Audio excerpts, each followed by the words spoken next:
What's up, guys? M.V.K here, back again. Uh, yeah, it's time. I apologize for not getting this up sooner. It's one reason was I wanted to make sure my mind and everything ingested everything I saw this past Friday. I finished watching the Luke Cage series. I started 3 a.m. Friday morning and ended and finished 1 p.m. Friday afternoon. So I binged the whole thing. I've done that with all the Netflix Marvel series, even some of the Netflix series that are not part of Marvel. But I literally, when I say I binge watch, I literally binge watch. So I'm here to talk about Luke Cage. I will not spoil too much. My reviews are mostly always spoil free. I try not to spoil too much. There may be a little bit of spoilers, but there won't be a lot. I'm going to talk about overall how do I feel about the show, talk about the cast, and maybe even give some speculations of the possibles where they can go for season 2. Or possibility of season 2 or after Defenders, which probably. But all in all, I'm gonna give my overall feel about this because that's what I need to do. Luke Cage is one of my top 10 favorite Marvel heroes. And when Netflix and Marvel came together with this deal and said they were putting together TV shows and he was on it, I was like, it's a wrap. So that's why kind of I'm representing with the hood, because that's what Luke was wearing throughout the series. I wanted to represent with the hoodie. So what did I think of the series overall? I loved it. From start to finish.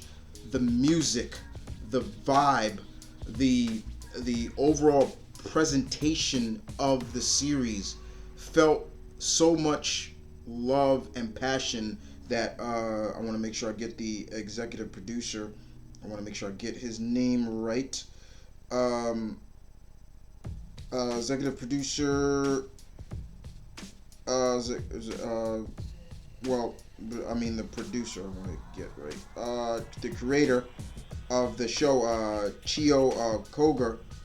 He put together. You see his vision of what this was going to be. This is basically neo black exploitation. It has a big 70s vibe. Music played a big role. If I love, and of course the opening.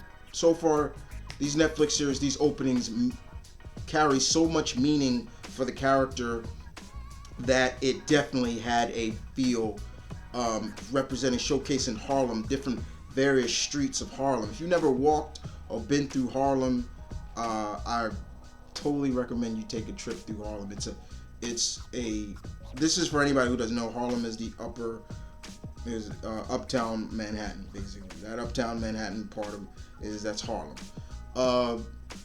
But it is definitely, Harlem is as much of a character in this show as the characters in it.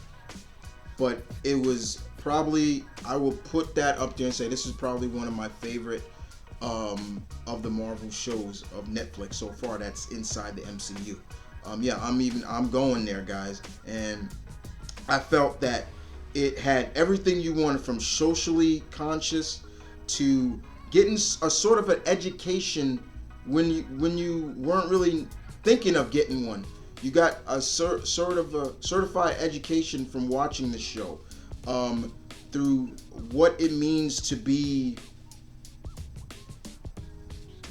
a person of color living in a part of Manhattan that is socially connected to the people. That's what Luke Cage got. That's what I got from this show, Luke Cage. It was different. If Jessica Jones was more of suspense and Daredevil was more action drama, Luke Cage was more socially conscious, crime-esque drama. And that's what we got. The show picks up a couple of weeks, almost after the events of Jessica Jones. Now, Is it needed for you to watch Jessica Jones? Somewhat, but it's also showcased in the series. They give you a little bit of a 411 on the show, but I love the presentation of the show. Everything about it was great. I loved it from start to finish. I loved it very much. Now let's talk about some of the cast. First of all, before I get into the cast, the main stars and everything, I want to praise the supporting cast of this show. The supporting cast of the show was probably one of the best and deepest supporting casts so far in the Netflix series. Everyone brought their A game. Almost everybody felt like they had a purpose with this series, and I loved it. Having said that, now going to the cast, let's start off with the main star, so to speak, as Mr. Mike Coulter would say, the Renaissance man, as he was Luke Cage.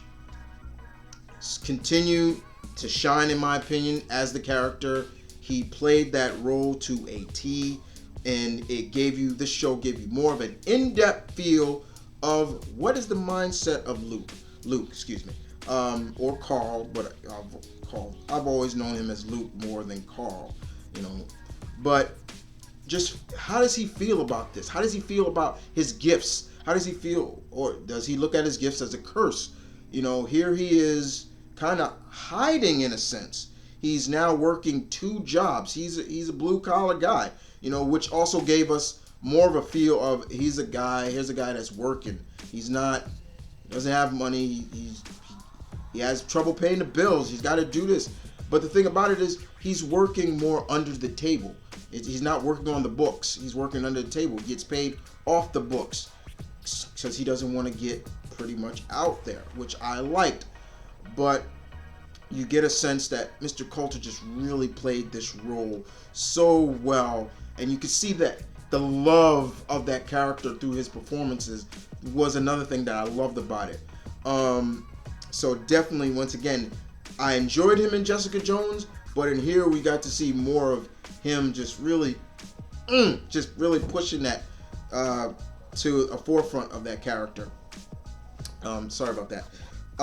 So definitely, I really enjoyed him, and I'm looking forward to seeing him see what the chemistry is going to be with the other heroes, the other defenders. We already know what he is like with Christian Ritter, but I want to see what he's like with Charlie Cox and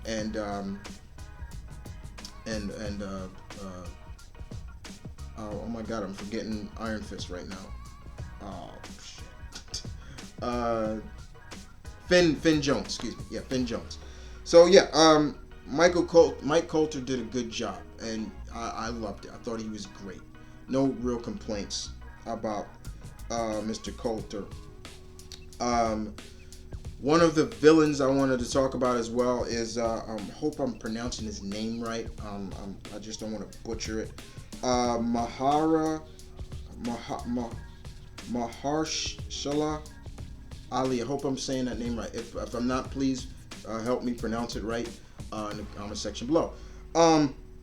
He was Cottonmouth in this. Cottonmouth is a character from the Luke Cage comics. He's and he did Cottonmouth justice. He didn't like being called that. Well, that's another thing I praise about this. They were called, most of the people in this were being called by their comic book counterpart name. Like, it wasn't just their real name. They were being called by their aliases, which I like. But Mr. Ali, his character, did not like being called Cottonmouth. He would get on anybody. And my feel for him was he was kind of a mix of a lot of characters that I've seen over the time in cinema. He had a little bit of a vibe of a Tony Montana, but a lot of a Nino Brown from New Jack City. That was definitely what I saw. I saw Nino Brown from New Jack City definitely in this. And he had a nightclub called Harlem Paradise, but he was making good legal money, but he's also in illegal stuff as well. And we got to see more of his character throughout the series. And not only was he's this kind of powerful figure in Harlem, but he also was a certified musician. You'd always see him on times he would be on his keyboard and things like that, and it was like, yo, this guy's got talent. But he had a mean side too, but he was also very respectful, and he loved Harlem as much as anybody, but he just went about doing things a lot differently, and that was showcased a lot in this series. But when it's time to get real and get legitly, how can I put it, serious, you would see like that dark side come out of him, and you kind of got to feel that this stems from something more than just what it is now, but this stems from like his upbringing. And he was really good. I very much enjoyed him. He's a very talented actor that I think doesn't get enough praise that he deserves. Most of the things I've seen Mr. Ali in, I've been really impressed by his performances. Okay, so let's move on to I want to save her for last. I'm sorry, I got to. But let's move on to Alfre Woodard. Alfre Woodard, Emmy winner, Academy Award nominee, you name it. She's a veteran. She's a freaking veteran, no doubt about it. And she plays Mariah Diller, aka Black Mariah. Now, in the comics, for all my comic fans out there, fellow comic geeks, in the comics, Black Mariah is a stereotypical big, robust female. She's a big woman. She's very big. I don't want to say fat, but she's pleasantly plump. Okay. But in this, they slimmed her down some. But I was listening to friends talk about her, and they say they kind of remind me of. They said Psycho Oprah. I was like, okay. But she's the cousin of Cottonmouth, and in the series, Miss Woodard does a good job of trying to balance. She tries to walk that line of she's not involved with the activities that her cousin does. She's a councilwoman, and she's trying to bring Harlem, in a sense, back to a social like how can I put it? A social feel that people can realize, like back in the days when you talk about like the Harlem Renaissance, everybody came to Harlem. That's what she wanted to bring. She wanted people to come back to Harlem, but in a sense, socially keep Harlem, I don't want to say black, but in a sense, keep it that way. You're welcome here, but Harlem is this. But she also had her dark side that we got to see over time as well throughout the series. Like, she couldn't keep just her political side aside because her backstory, her past, kept creeping back up, and people got to see that. She's almost like a Hydra or a wolf in sheep's clothing. Like, there's more to her than meets the eye, and we got to see that. But Miss Woodard did a good job for what she was given for the role as Black Mariah. And we got to see like the backstory of her and Cottonmouth later on when they were children and being raised by their aunt or their grandmother, who kind of had the feel more of what Black Mariah is like. That's kind of how I felt like it. But yeah, she was good. So let's talk about Theo Rosie, who played a Shades. He was good. He was definitely good. He had this just really laid back vibe. He puts the shades on and he's cool, calm, and collect. But it's almost like the shades was like him putting on the shades was more of a plug that would keep his like psycho crazed side in check.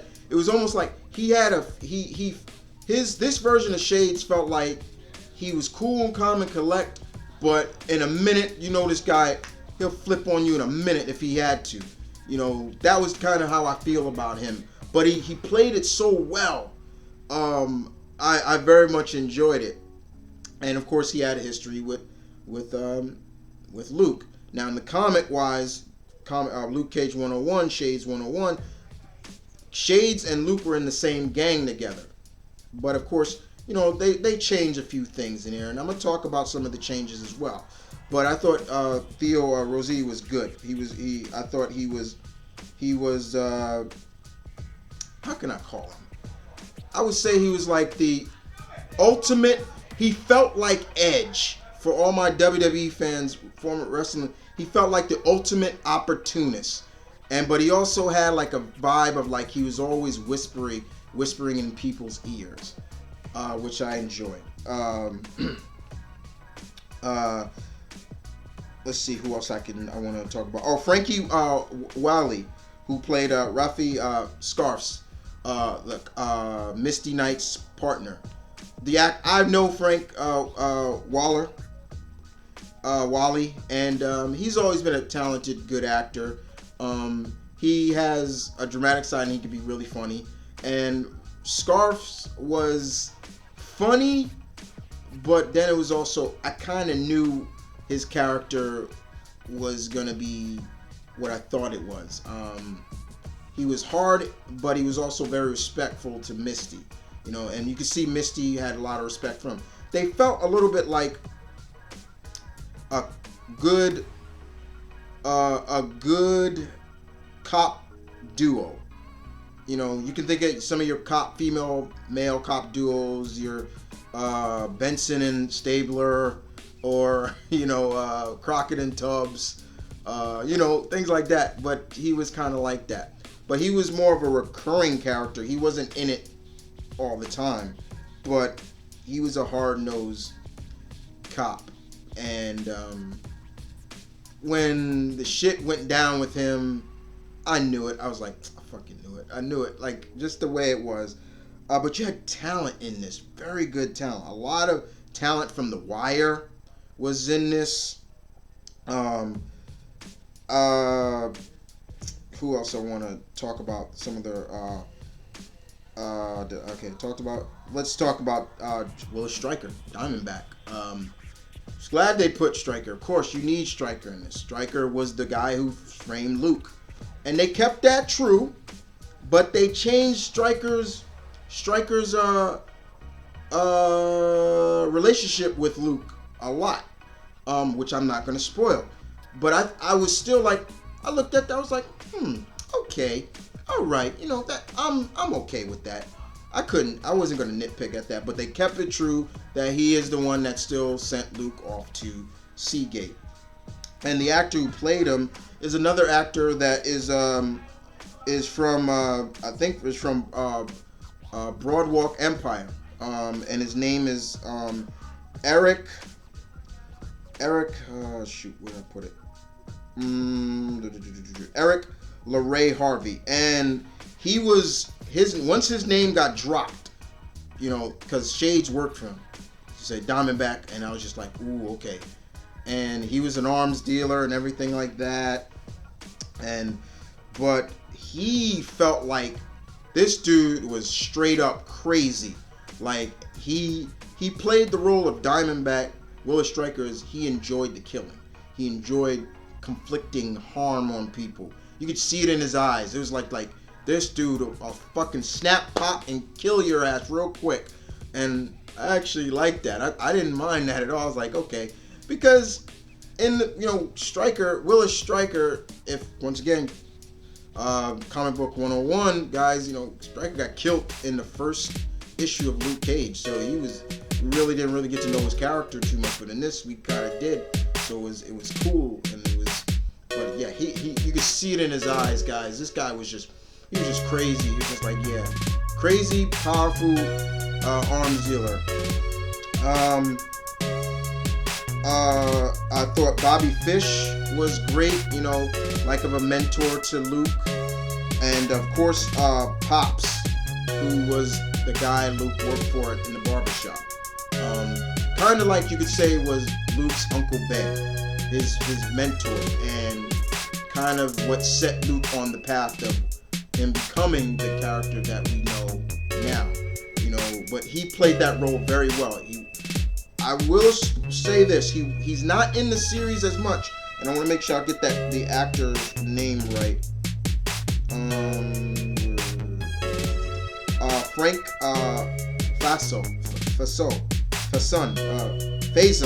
Frankie Faison.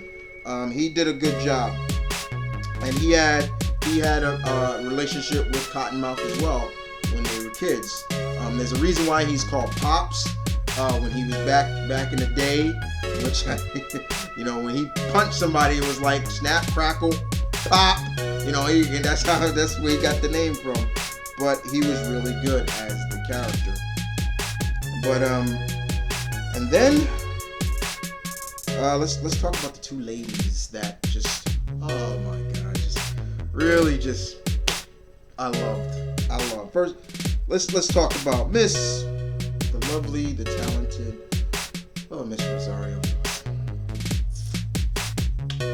Oh my god. Claire Temple, night nurse. I love that they dropped that name in there. I will spoil that for you. I told you I'd give you little spoilers, but not now. Great. She was great. I loved the chemistry that she and Luke had. And once again, Luke Cage 101. Her and Luke used to date in the comics. But she's been in all the series so far. And this is probably, I like her more in this than the previous ones. I'm going there, guys. I'm going there. She felt more like not just supporting, but more of a supporting companion to Luke, to guide him on his means of being a hero. She would get on Luke a lot of times, like why are you scared? What are you hiding from? And of course, yeah, we know why. But Rosario brought her A game as always.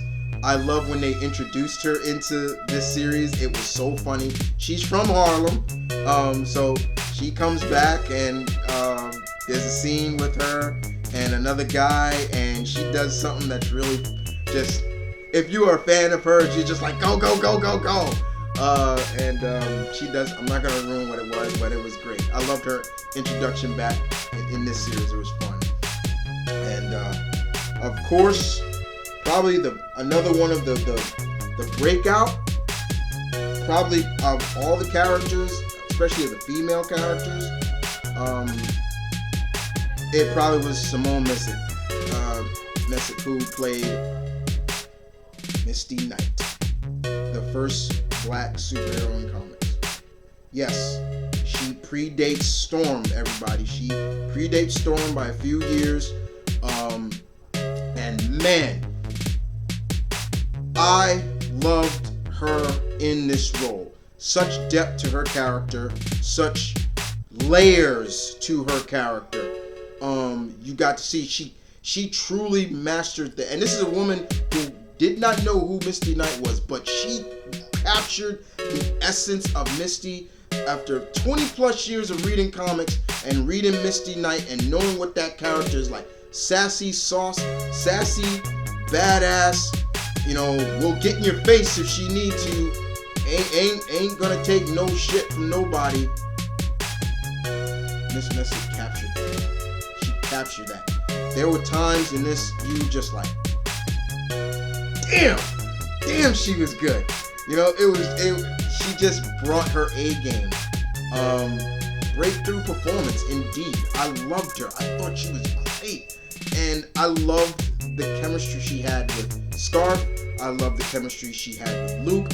And the chemistry she had with Claire. All was good. I loved her very much. She was great. And I can go on and on about her. And I don't want to go too much on about her. But she was just so...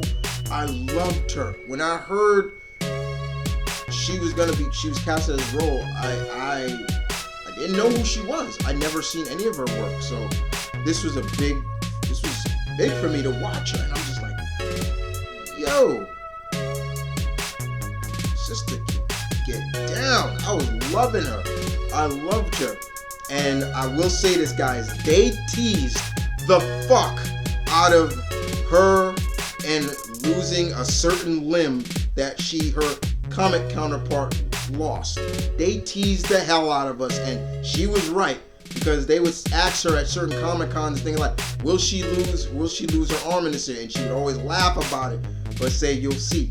And they teased it so much, it was just like, there were scenes I'm like, she's gonna lose it. She's gonna lose it. I was just like,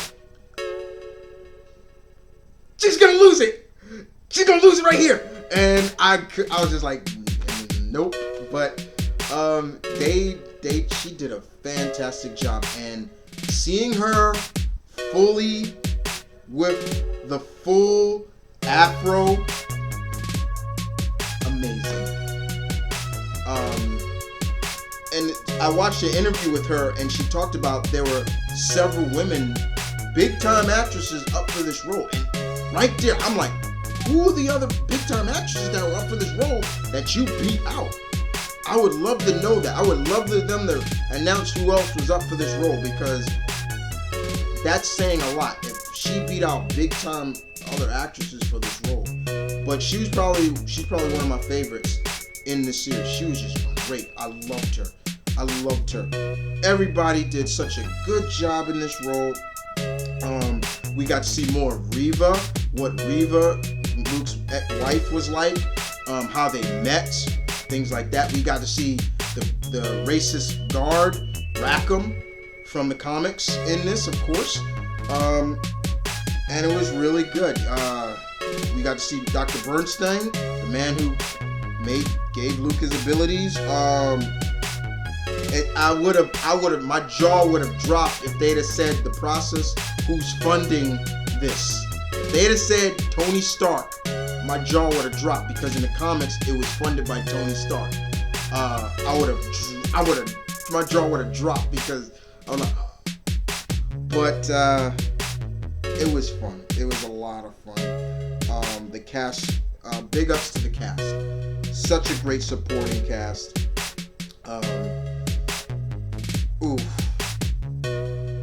Just overall. Now, yeah, there were. I will get to like some teasers and things like that, but let's talk about some of the changes they made for Luke in this. First of all, Luke is not a native New Yorker. He's not a native Harlemite. He's a Georgia boy. They changed him and said he was a Georgia boy. He's from Georgia. He's not from Harlem in this. And you know what? That's a spoiler right there. To that, I was like, okay, I can let that go. I'm not even flip out over that. It made sense, because it always questioned me when I read the first issue of Luke Cage Hero for Hire. What is it? Man, it's been over probably 15 years since I read that first issue. It always scratched my head. I was like, wait a minute. If Luke Cage is from Harlem, New York, why was he sent to a prison in Georgia? Here, it made sense. I was like, okay. And why it made sense? Because here's another spoiler. They said Luke was former Marine, and he became a sheriff of his town. So I'm like, okay, that was interesting. But we got to see a lot. We got to see him in Seagate, what he was like, what was going on. Mike Coulter with a beard and hair, it looked really funny. I laughed at that. I was like, he looks dope. He looks hilarious. But I loved how they showcased what he was doing in jail and everything like that. How he got put into which gave him his abilities. What Reva's purpose was, everything like that. And man, the actress who plays Reva, you had some beautiful women in this. I gotta say that. You had some beautiful women in this series, and Reva's one of them. I was like, man, with her glasses, without or with the glasses. Like, man, she's cute. It's like, man, she's cute. But I love all the flashbacks they show. Once again, the Netflix series have not disappointed me with the flashbacks. Take some advice, Arrow.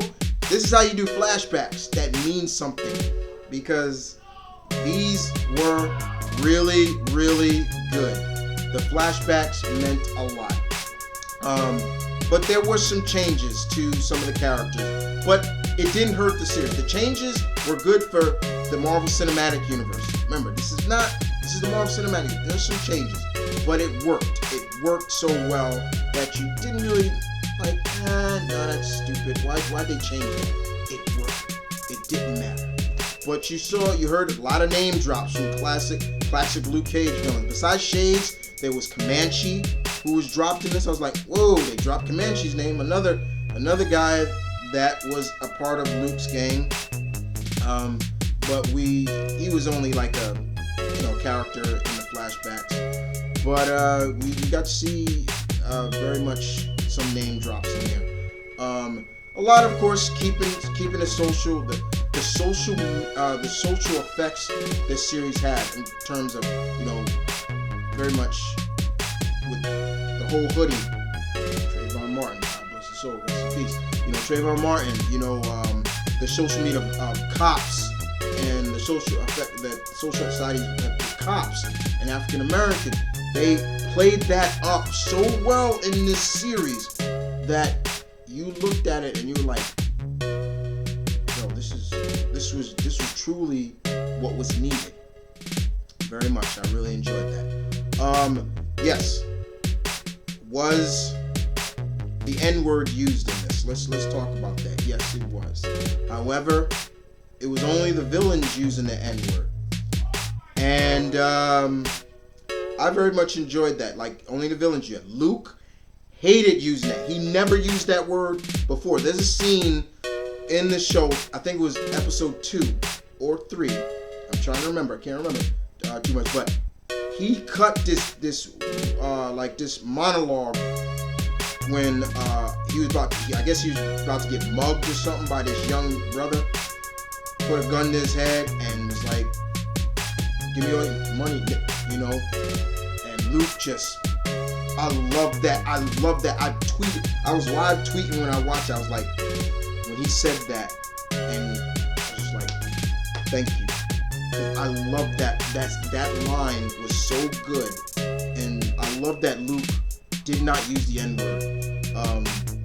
I love that. I don't personally use it, but of course, I'm from the streets. I'm from New York. I hear that word almost 10 times a day from people. I don't use it around my friends, and I never use it. But I was glad to hear that when they did use it, only the villains used it. Luke never used it. Music-wise, oh my God, music. The talent that they got in this series. This felt a little bit like Harlem Paradise felt a lot like Natalie's from New York Undercover, when there was always like a special musical guest. This is for people who remember New York Undercover. That's what that felt like. There was always a musical guest there, and you had people like Faith Evans and D Nice. People like, oh my God, the music was so good. I know there's an album coming out for this series. Spot on for the music. Spot on. I loved it. Okay, music, characters, social impact as well. Some of the changes they put. Okay,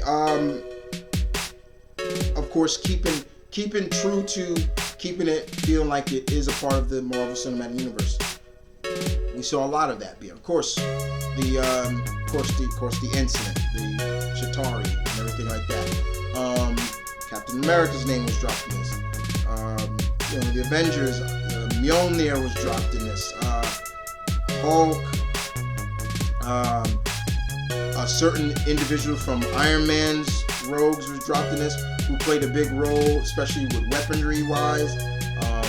You should should all know who I'm talking about. That's where kind of Stryker got his weaponry from. And the other thing about this that really, watching this, it also played off to me, guys. I felt like Luke is nearly invulnerable. He's invulnerable. He can't be hurt. So what is going to make me feel more when he's in jeopardy? How will he be in jeopardy? And they played that up very well to explain how he can be harmed in a sense, without spoiling too much. Comic-wise, the only thing that can pierce Luke Cage's skin is adamantium.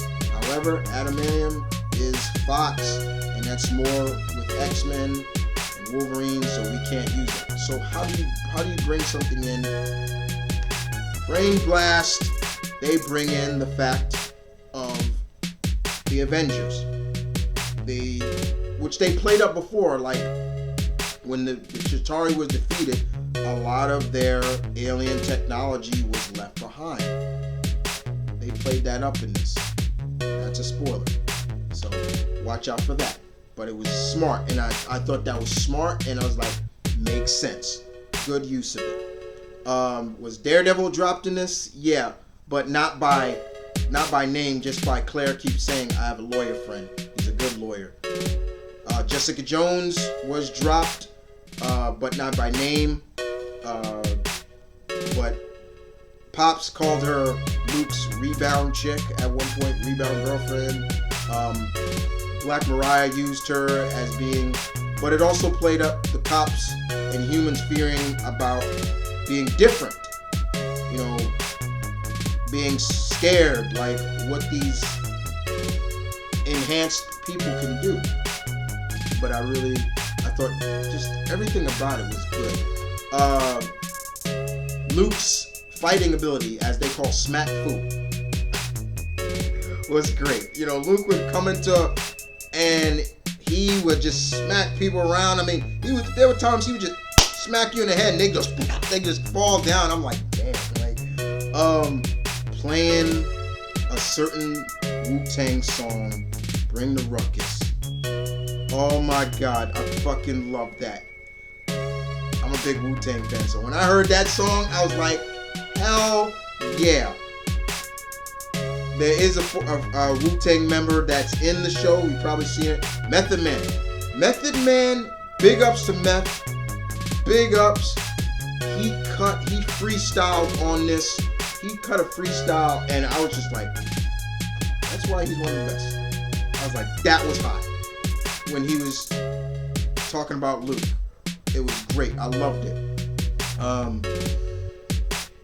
But overall, this was great. We got to see Rachel Taylor. You know, basically, Patty Walker. She made an appearance. She did. We saw what was the Iron Fist connection. Well, it seems that Claire will be taking training. Will be trained by a certain samurai girl by the name of Colleen Wing. Yeah, definitely. The one thing I will say about this also is the series ends not really on the note of the heroes win. It ends kind of on like, whoa, I didn't see that coming. But hopefully what happened is going to be resolved in Defenders really quick, you know. But I won't ruin what it was. But it was just guys, I can't thank the people, everybody who worked on this for this show. It was great. This series meant a lot to me as being a fan of this character. Wanting to finally see this character be brought to some form of medium outside comics and done right, given justice, putting the spotlight on it, and they did. So big ups to everybody. Thank you so much for this. very much enjoyed it. No, let me say it like no. Let me say how I really want. I fucking loved it because I fucking loved it. Sweet Christmas. It was great. And of course, there are some teasers of Luke in a certain. He gives a little hint, wink, wink to the fans, us fans, which was funny as hell. That was great. Now, what do I feel that may happen second season or so? I think we're gonna see their version of Bushmaster, because something goes down with Stryker at the end of the series that just made me think, okay, they may go Bushmaster. If you don't know who Bushmaster is, research him. You'll see what I'm talking about. But I'm thinking more Luke. It's gonna be more building up for Luke to get the Heroes for Hire started. You know, him taking on that role. If it doesn't happen in Defenders, it's gonna happen in season 2. I'm not even gonna say I'm praying that it gets a season. This show's gonna get a season 2. I guarantee. There's that word. I guarantee it's gonna get a season 2. Also, I think Misty, because she's gonna be in Defenders, I think Misty will lose her arm. I'm gonna put that out there. I think Misty will lose her arm in that, and if it does, we're also gonna see the build up of the Daughters of the Dragon in that series. And I can't wait. But overall, if I was to give like a rating for this, out of 10, out of 10, 9.5. 9.5 out of 10. That's what I feel this was. 9.5. It gave me everything I wanted, actually. It gave me everything I wanted, guys. It really did. There were some things that I did not like. You know, there were some things that, I was like, oh, that could have been done better. But overall, 9.5 out of 10, guys. I fucking loved it. You guys tell me in the comment section below, how did you feel about this series? Did Marvel knock another home run for their Netflix series? And on to the next. Because next up, I wish my fist can glow, because Danny Rand is coming. Another one of my favorites. And then, of course, that big crossover. But other than that, ladies and gentlemen, this is Mount Vernon Kid saying peace, one love. Stay tuned. Keep it real. Sweet Christmas. I gotta say it. Luke Cage. Watch it. Love it. Respect it. It was that good. You guys take care.